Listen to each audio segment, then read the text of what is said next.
Teadlikult läbi vaimse praktika arendame alandlikkust.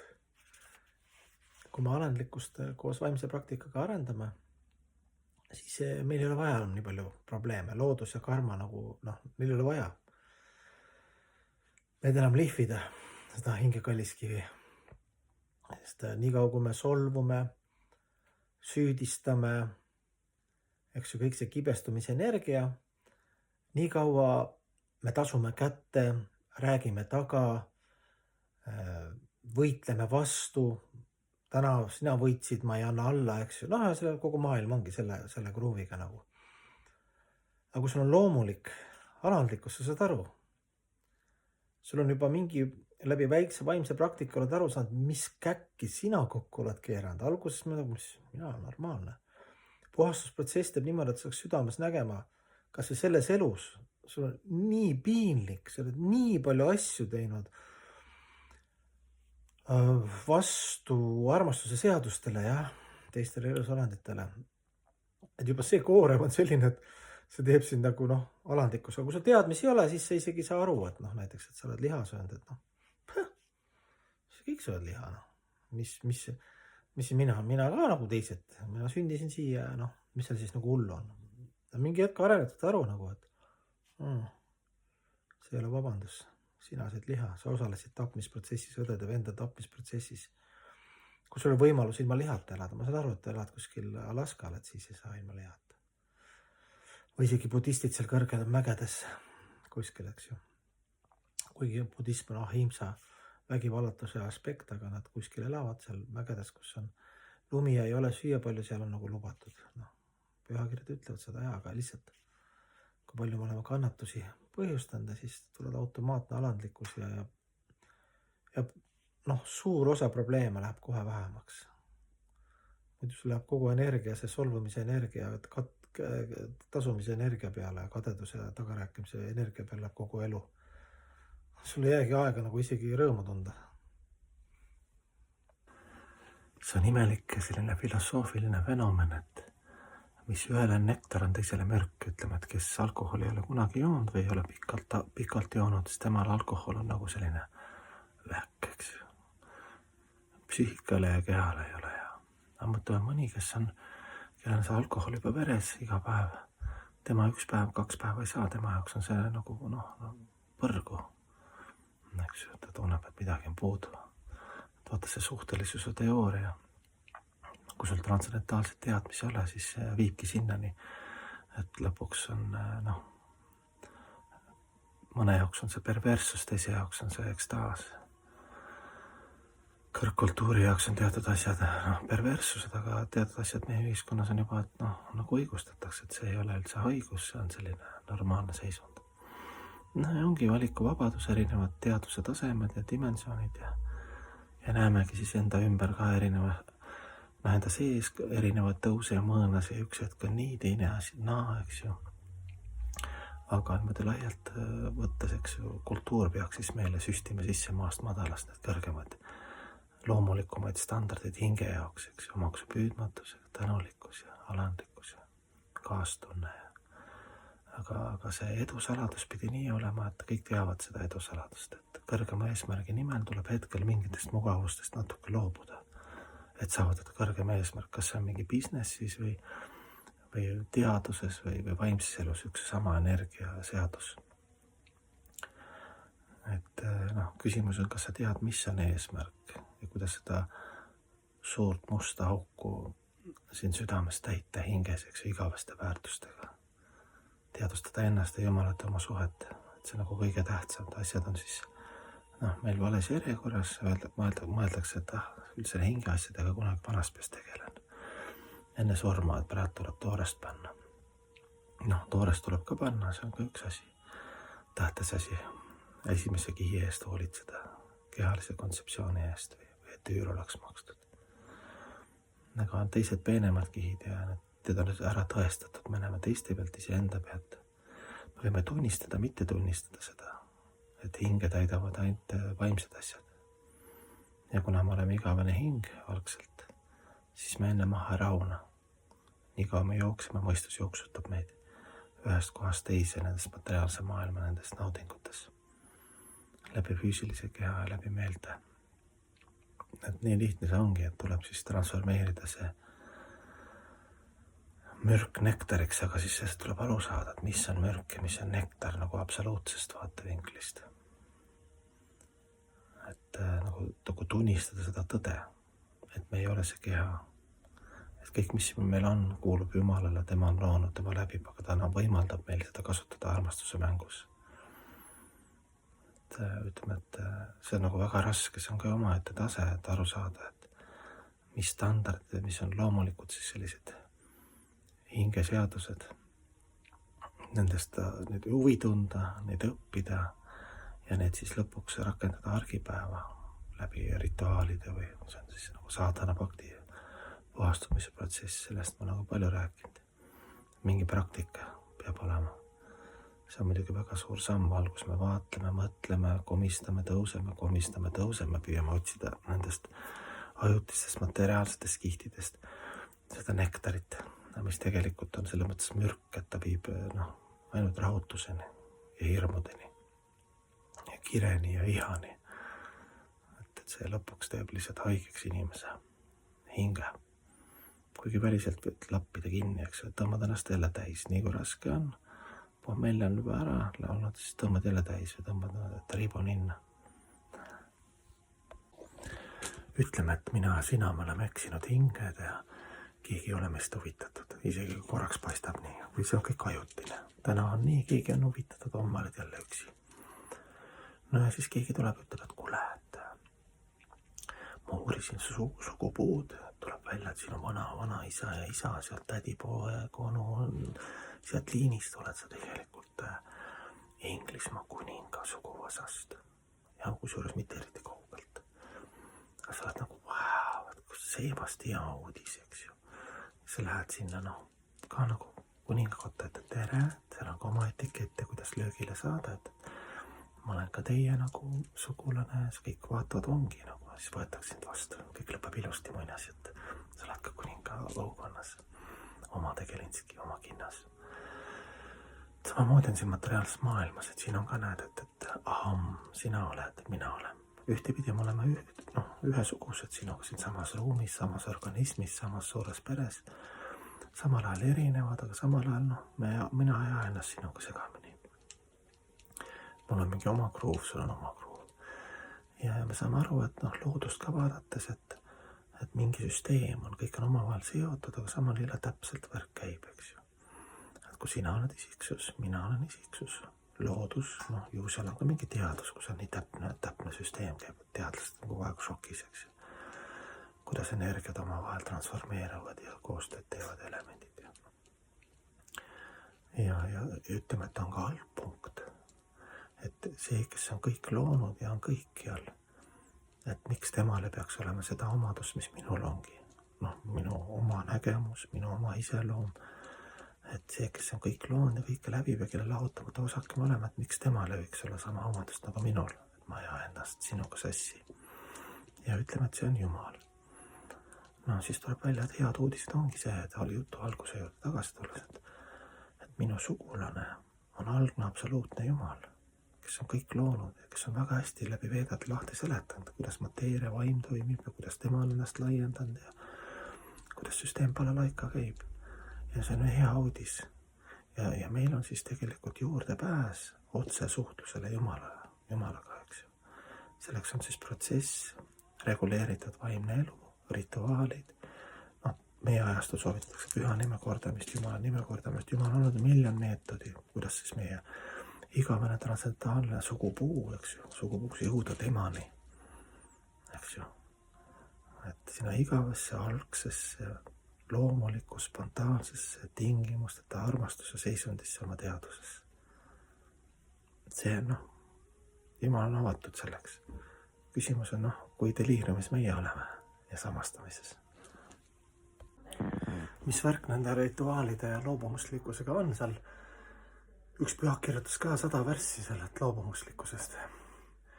Et armastus väljendub kehalisel tasemel, eks sul on nii, su keha, ilus keha ajab mind hulluks. Nii mind tekitab kirge minus. Ja see on ka mingil levelil armastus. Siis on emotsionaalne armastus, noh, sinu olemus ja kõik kuidagi sinu tüpaaž ja kuidas sa näed maailma kõik, et meil on nii palju ühist, eks ju. Ja siis on jumalik armastus, kui hästi robustselt rääkida. Ja enne kui sul ei ole jumalikku armastust, nii kaua sul pakub see kehaline ja emotsionaalne armastus väga palju rõõmu ja igast kräppi ka, eks ju. No kräppi selles mõttes nagu pettumusi ja üles-alla, aga kui sul on, eks ju, selline jumalik armastus, oled ennast teadvustanud ja jumalaga on sul mingid teadmised, kuidas see jumalik ennast, igavene, algne, absoluut ennast jagab ja kuidas see süsteem toimib, siis ülejäänud tasandid iseenesest tulevad ja teisi elusolendid on nagu lihtsam armastada ja mõista läbi selle jumalikkuse, mitte ainult kehalisel baasil ja mis sulle meeldib, ei meeldi või emotsionaalselt, mis sul on vastuvõetavam või mitte, aga just siis selle jumalikul tasemel. Ja ei olegi eesmärk need rituaalid või loobumused, seda ei tohi, seda tohib. See on lihtsalt selline algaja protsess, tegelikult eesmärk on ikkagi õppida armastama, bhakti jooga, eks ju. Karma jooga läbi tegevuste, eks ju, jnana jooga läbi siis mõtisklust, läbi filosoofia, läbi arutluste.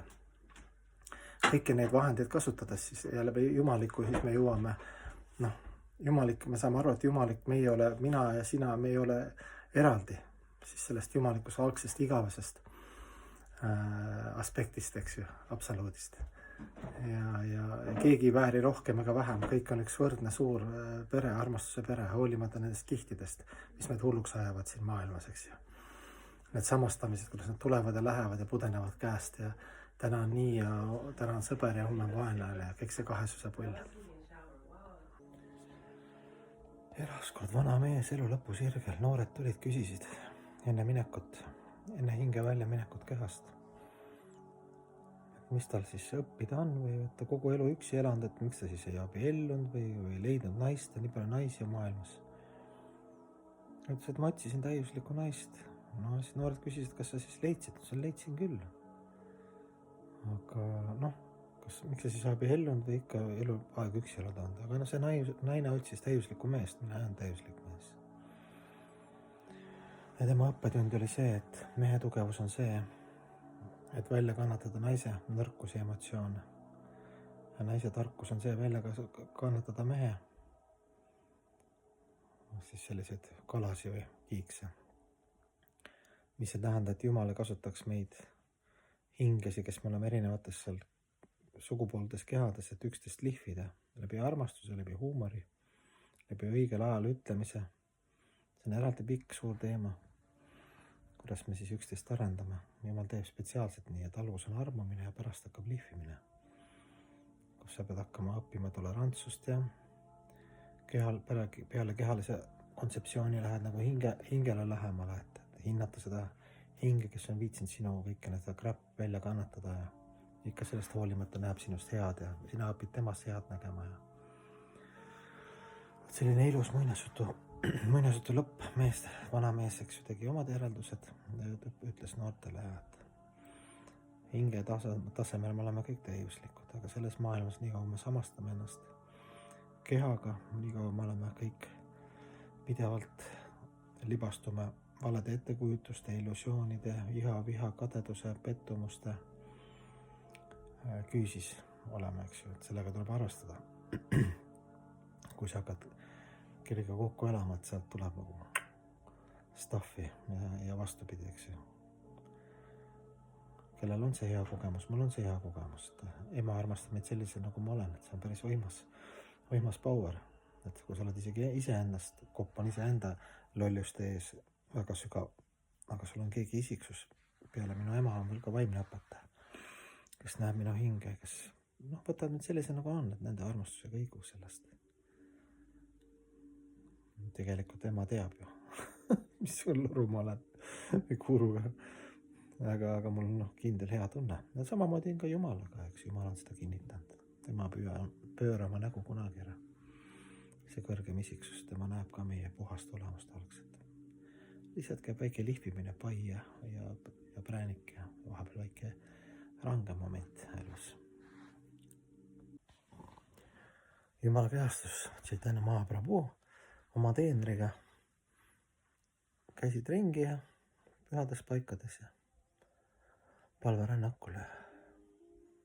Ükskord see teener võttis, eks ju, annetusi, kuna jumal Chaitanya selline liila oli, ta mängis nagu ideaalselt pühendunud, et õpetada, näidata kõigile, mis tähendab puhas pühendumus. See oli üks tema põhjusi, miks ta sellise rolli või kehastuse võttis. Ja kuna ta oli loobumuseks ja nii asja, siis ta kogus annetusi, kes annetas, siis sõi. Aga teener oli ka kaasas. Teener oli nupuga vend, mõttis, et kuskil annetati näiteks rohkem, siis mõttis, et väga hea, et ma võtan rohkem, et siis homme, siis on homme ka nagu, et täna süüa, homme ka. Jumal Chaitanya sai sellest aru ja ütles, see teene sai kõva peapesu, ütles, et kas sa siis ei usu Jumalat või? Et Jumal jätab su hooletusse või? Et sa pead rabama. Kas sul usk on siis nii nõrk? Ühesõnaga selline õppetund, mida me kunstlikult ei saa järgida, eks ju. Ikka kasutad arukust ja varud ja mõtled homse päeva peale ja et tuleb ju talv ja on vaja puid ja või mis iganes üür maksta ja kõik need asjad on okei. Aga see ei muuda seda põhimõtet. Et see, et meil ei jätka asju, see on sellest, et me ei usu Jumalasse, me ei tea, kuidas seadused, loodusseadused on. Kui ma annaks endast kõik oma armastuse, keha ja mõistuse teiste teenimiseks, Jumala teenimiseks, siis meil oleks kunagi puudust. Puudus on tekitatud inimesel kunstlikult, läbi kehalise mina mulle minu samastamise mantra. See on väga sügav asi, et sellest aru saada, et uskuda või sinna suunas liikuda. Usaldada emakest loodust. Eks ju. Et see ekspluateerimine on sellest hirmust, et sa ei usu Jumalat ja sa samastad mateeriaga, siin jääb kõva laksime jätkub ja siis ekspluateerid, kes on tugevam, see võidab, eks ju. Kell on kõige rohkem asju, see sureb võitjana. See on ka hea nali.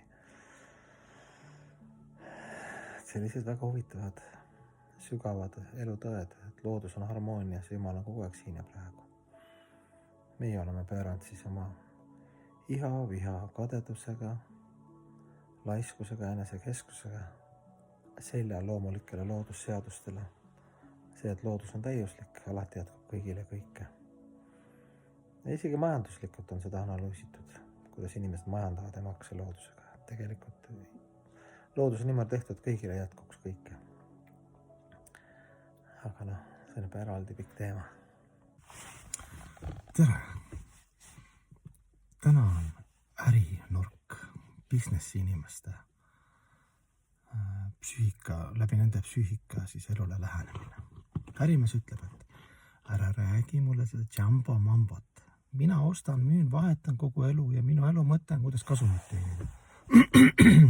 Vedades öeldakse ka, et Jumal on loonud sellise psüühikaga inimesi, kaupmehed, nad on väga vajalikud maaviljad, et nende psüühika on see, et aru saama elust, et õnnelikul on vaja, et asju jätkuks.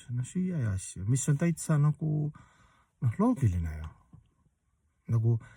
Nagu poliitikud ja kuningad, nemad arvavad, et eduks on vaja seadusi, õiget regulatsiooni, õiget koordineerimist. Jälle õige. Brahmanid, teadlased, siis vaimsed inimesed, filosoofid, need ütlevad, et ei, kõigepealt on vaja teadmisi, õiget tarkusi, kuidas elada. Töölisklass ütlevad, et vahet ei ole, mis on peaasi, et ma saan oma töö eest hea pappi, mille eest elada normaalselt. Need ei huvita, kas Sikh Hail või elagu Lenin või elagu kapitalism, ükskõik. Ja siis sellele kaupmehele, kõigis on võib-olla väike kaupmees, eks ma ise ka omal ajal mõtlesin ka, et kunagi, ma ei tea, kas 80-ndatel, kui tuli see ka ärivärk ka, ostan müün vahetan, välismaa asjad, siis olid hästi kõik, ma ei tea, mingi Nike tossud või mis iganes seal olid, eks ju, ise kasutatud, see oli nagu aga ma saan aru, et ma ei ole kaupmees. Nii kui ma ostan, müün, vahetan, mul nagu ei õnnestu neid miljoneid teenida. Aga paar head sõpra, need väga hästi oskasid nihverduda. Kotid olid asju täis seal kasutatud Soome staffi ja nende psüühika oli selline. Toredad sõbrad. Ja kaupmehin ka mitut sorti. Osad kaupmehed on sellist hästi, et loevad igat senti, eks ju. Et nendega raske sõbrustada, sest sa pead ise olema ka kaupmees. Südames sõbrustada, sest nad kogu arvestavad. Nii, et tema mulle, mina sulle. Aga kas me mõnes mõttes oleme kõik, nagu isegi Jumalaga, vaimse praktikaga ka oleme, et meil on nagu mingid soovid, siis me üritame nagu erineval tasemel seda täita, aga kaupmehele võiks seletada siis niimoodi, et on olemas nagu kvaliteetne kaup ja nagu kehva kvaliteediga kaup. Kehva kvaliteediga kaup on nagu tõmbad ennast seaks ja korraks maandab ära, pärast sa pead maksma selle eest avanssi, eks ju. kas oma lollustega, rahaga või tervisega või pohmelliga või suhete rikkumisega. Et see on nagu kehv stuff, aga samal ajal õpetatakse läbi meditatsiooni natuke rohkem vaeva nägema, saab ka elust rõõmu tunda, eks ju. Või emakeses looduses käid, eks ju, püüad kontakti saada, emake maa, sa kannad mind ja püha praana, püha õhk, eks ju, mu kallid puukesed, kuidas iganes, et spirituaalses elus või elu kvaliteedis on ka nagu erinevad nagu normid ja me oleme harjunud võib-olla madala kvaliteediga toiduga, aga me oleme ülekaalulised, maksame tervisega, aga mis teha, see on ainuke maandus, ma ei oska nagu läbi palvete või läbi Jumala või läbi spirituaalsete asjade või läbi looduse kuidagi ennast nagu maandada või elust rõõmu tunda, siis ma läbi selle meedia, läbi interneti, läbi ülesöömise, läbi intoksiliste ainete, mõnes mõttes läbi kibestumise, läbi tagarääkimiste, läbi teiste süüdistamist, et seal saan oma nagu laksu kätte. Aga see aja jooksul saad aru, et see nagu ei rahulda hinge ja see on nagu väga madala kvaliteetne kaup. Ta on ka kaup. Turukaup on ka, eks ju, turu võid saada, arvadki, saadki korraks kätte oma selle, aga ta laguneb ära võib-olla, eks ju, ütleme, üldiselt seljas. Et äriinimene peakski siis mõtlema oma läbi selle äri, et kuidas teha äri nii, et minu kapital, hingekapital saab nagu kõige rohkem kasu, aga see hingekapital tähendab ka see, et sa oled südames rahulik, su südametunnistus on puhas, süda on puhas, et niikaua, kui sa oled nagu sisemiselt oma algses olemuses ka ostan, müün vahete suhetes, eks ju. Sa saad kätte küll, võib-olla sul õnnestub karma järgi, oledki kõva tegija ja kõik poevad sinusse, aga tegelikult sa tunned, et kõik ju tahavad midagi sinust. Et keegi tegelikult sinu olemus ei huvita, kui sul nagu need asjad kõik ära kukuks ümberringi, siis oleks üksi, ühtegi sõpra ei oleks. Et niimoodi võib siis analüüsida elu läbi siis kauba kvaliteedi. Materiaalne energia on jumalik energia, ta pidevalt transformeerub ja muutub. Selles mõttes on ta ebakvaliteetne, et nagu keha, eks, et keha koosneb ka 5 elemendist, õhk, maa, tuli, vesi, eeter, aga mingi hetk ta läheb, osad rakud taastuvad, aga osad rakud värsku enam niimoodi ei taastu, eks ju, ja siis tekib nagu vananemisprotsess.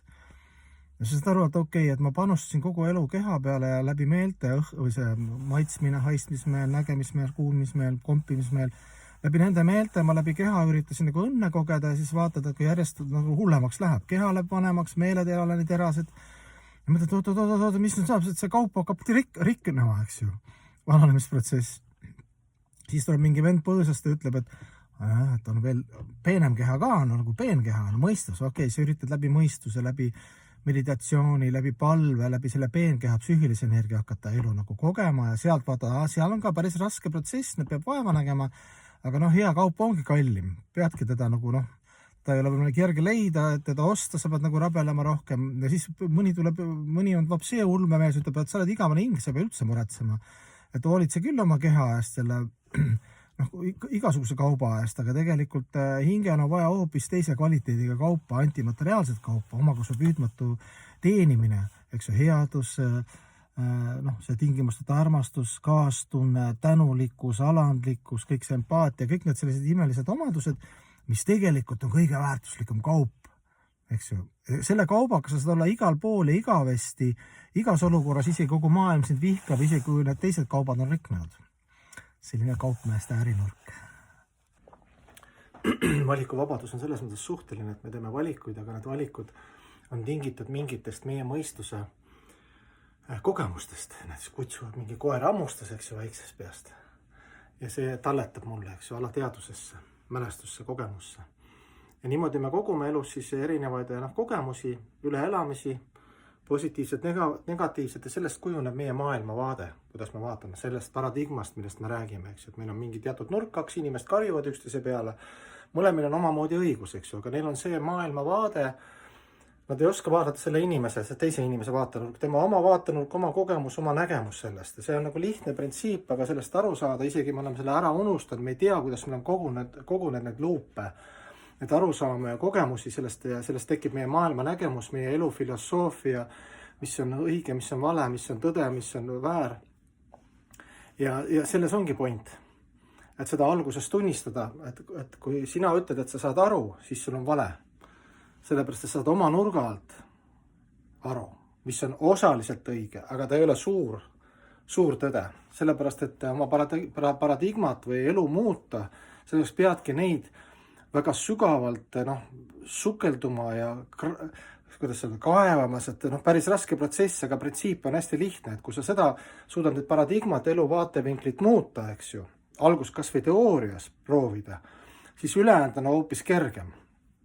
Aga me ei saa nagu muuta mitte midagi oma elus, kui me oleme jõudnud tupikusse või on raske või me saame aru, meil on mingid hirmud ja kunagi hakkame tunnistama, tuleb see aeg, eks ju, kus me oleme nagu niimoodi teelahkmel, siis esimene asi ja esimene printsiip on paradigmade muutmine.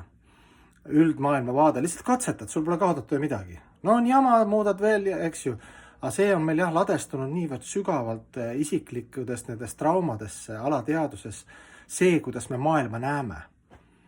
Ja me arvame, et ma olen õieti. Ja sa ise tead oma kogemusest ka, et mingi 5 aasta pärast see maailma nägemus on juba muutunud, mis oli 5 aastat tagasi või 10 aastat. Said jälle mingid kogemusi, mingid asju sellest alateadusesse kogunenud nendest kogemustest, ekstreemsetest või emotsionaalsetest kogemustest, selles kujuneb maailma pilt. Siis sa pead väga sügavale sukelduma, et aru saama, et miks mul on sellised harjumused, käitumismallid, eks ju, kõik need karid, eks ju, mis meil on seal sügaval. Et väga lihtne printsiip.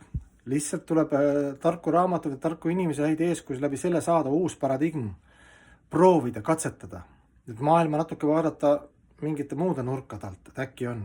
Muidu on nii, et sina karjud minu peale, et sul on oma kogu maailmavaade, nagu ma rääkisin seda printsiipi. Mul oma, ma ütlesin ka, et mingi protsent on sul õigus, mingi protsent mul õigus, aga see ei ole absoluutne tõde, see ei ole terviklik. Lihtne tõde, eks ju. Atmane manyate jagat. Et ma näen maailma sellisen, nagu ma olen. Seesama see paradigmade värk. Mees karjub, ütleb, mul on õigus. Naine karjub, mul on õigus. Mõlemil on õigus, aga need on erinevad õigused natukene. Ja maailma muutmine või ütleme iseenda muutmine hakkabki sellest. Et sa tunnistad seda, et sa näed subjektiivselt maailma, mitte objektiivselt. Sest sa oled esiteks, su mõistus on piiratud ja ütleme, et see pilt on ka, et vaatad vana naist ja siis vaatad seda pilti, kus on vana ja noor naine, paljud on näinud seda pilti ja ühte pilti joonistad vana ja noor naine. Kui sa enne vaatasid vana naist, siis sa järgmise pildi peal näed juba vana naist. Kui sa näidatakse ennem noore naise pilti samast pildist ja pärast seda pilti, kus on vana ja noore naise koos, siis sa näed noort. Et niimoodi nagu ploki haaval ladestub meile meie maailma nägemus läbi meie kogemuse ja emotsioonide, eks üle enamiste, nagu ma aru sain. Et palju õnne kõigile, see on esimene suur samm, mis on nagu lihtne aru saada, väga raske teha. Et kuna sa oled ehitanud oma maailma vaate, oma tõe, oma aru saama elust ja see aitab ju sul elada, eks ju, see on aru saada, see on inimlik, ma pean ju kuidagi mingi filosoofia mõte peab olema, kuidas ma eksisteerin. Aga kui sa kannatad ja oled tupikusse ja pidevalt oled samades ämbrites ja samade rehade peal, siis on paradigmade, midagi teha, tuleb mingi paradigmat muuta, nagu proovida nagu teise nurga alt, nagu natuke teistmoodi läheneda, äkki toimib. Svastja on siis see sõna hoolima. Missugused on siis sümptomid, et sa oled jõle tark, tead nii palju. Et kas see tähendab, et sa oled mingi müstik, et sul on palju järgijaid ja sul on hästi sellised palju kogemusi ja tead rohkem kui teised ja kuidas see siis nagu õitseb, see teadmiste, sinu teadmiste puu, eks ju, Giana või Giana, teada ja teadustada. Teadustamine ongi see svastja ja hoolimine. Et see väljendab siis teiste teenimises, empaatias, hoolimises. Kas sa kaudselt või otseselt kogu aeg mediteerid ja mõtled, selles maailmas me näeme, eks, mis toimub, isegi sul on kõik hästi, sa ei saa lõpuni õnnelik olla.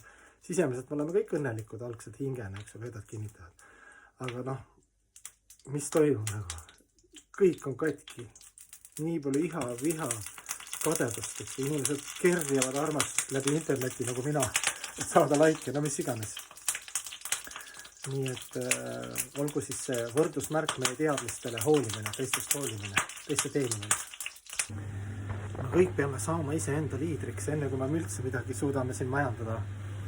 Ja Arjuna ka Bhagavad Gitas, siis üks võimas India teos, paljud teavad, tema oli ka ju tolle aja kõige kõvem laksimees, noh, kõige kõvem sõjamees, kõige kõvem pühendunud, põhimõtteliselt kunn number 1, eks ju, lahinguväljal. Isegi temal tekkis emotsioonidega probleeme. Et võib öelda, et on nagu kõrgem analüütiline mina ja on selline impulsiivne mina. Ja kogu siis selle vaimse ja koolituste protsess on siis, kuidas nad kokku viia või kuidas nad omavahel panna asju arutama, et kui sa oled juba emotsionaalne, siis on 2 reaktsiooni. Emotsioonid läksid, kas sa sulged endasse või lased käiga kõik kukeele, eks sa saadad kõik pikalt, eks ju. 2 versiooni, aga see analüüsiv mina, kes näeb perspektiivi, ta võib analüüsida, et kui ma nüüd ütlen nii, no see on arukuse intellekt, eks ju. Kui sa teed nii, siis eks see võib olla nii. Ja kui sa need seda 2 nagu, mõlemad ei ole halvad, aga head, nad lihtsalt peavad koostööd tegema. Et tuleb see emotsioon, tunne, impulsiivne, juba meeled, kõik mõistus on rahutud, eks ju. Ja selleks võib ka pidada päevikut, eks ju. Et arendada nagu seda diskussiooni, et mõni sõber tuleb ka mõnikord päästab välja, ütleb, et ära tee, ta näeb lihtsalt kaugemalt ja üldpilt, et näed, et see sellepärast nii, vaata, siis juhtub nii, et õnneks on, netis on ka delete, et mõnikord ka juba vastad mingile, aga siis saad delete'ida, jumal tähed, pärast seda arvata, jumal tähed, ma saad seda kirja ära, sellised naljad.